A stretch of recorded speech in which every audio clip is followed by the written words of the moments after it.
Well, from the day I took office, one of the commitments that I made to the American people was that we would do a better job here in Washington in rooting out wasteful spending.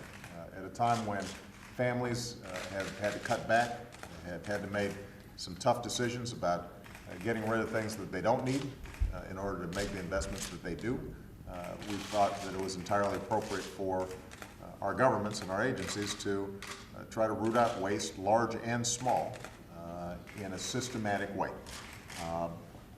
Obviously, this is even more important given the deficits that we've inherited and that have grown as a consequence of this recession. This makes these efforts even more imperative. Now, this does mean making some tough choices.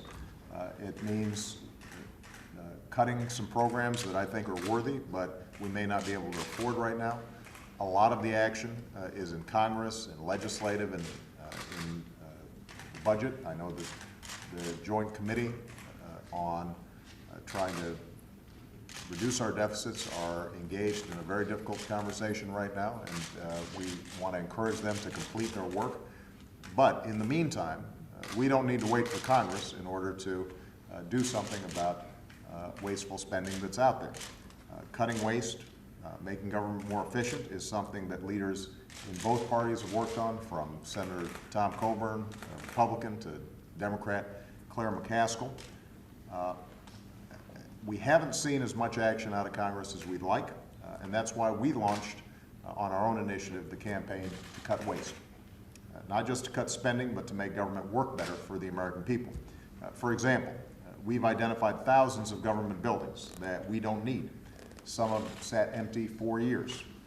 So we're getting rid of those properties, and that's going to save the American people billions of dollars. As part of this campaign, I've also asked federal employees to do their part and share their ideas in making government more efficient and more effective, and two of them are here today. So I want to introduce them. Roger Rhodes works at the Department of Commerce. Raise your hand, Roger. There's Roger. He found a way to save the department almost $2 million a year on its cell phone bills.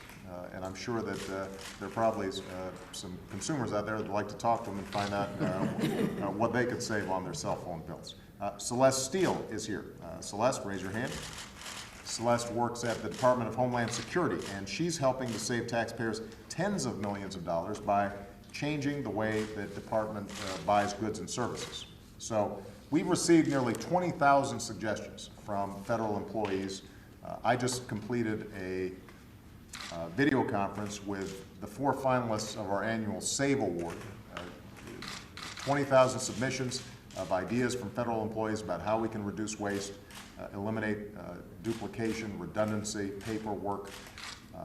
And these 4 finalists have some terrific ideas, putting books that have been ordered every year online instead of continuing to incur the shipping costs, to having a tool library over at NASA so that instead of buying very specialized tools over and over again for different projects, we actually keep an inventory of those tools. In addition to soliciting ideas from federal employees, I've also tasked Vice President Biden to work with the secretaries of all our agencies to identify some systemic areas of potential improvement: travel, transportation, IT services, all of which we know can save us potentially billions of dollars. And in September, Joe convened the cabinet and has really pushed them hard in finding savings across all our agencies. So today I'm signing an executive order that builds on their good work.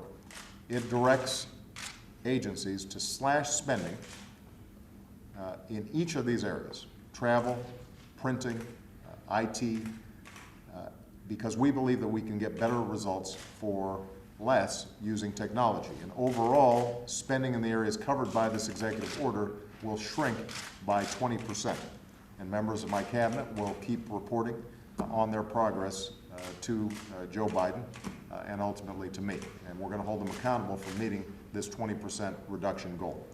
These are important steps that can save taxpayers billions of dollars over the next several years. It doesn't replace the importance of the work that Congress needs to do.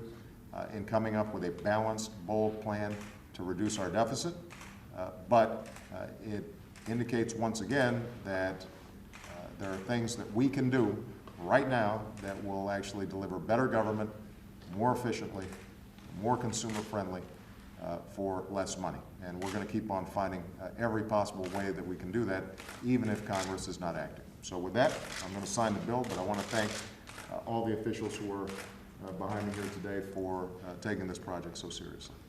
All right.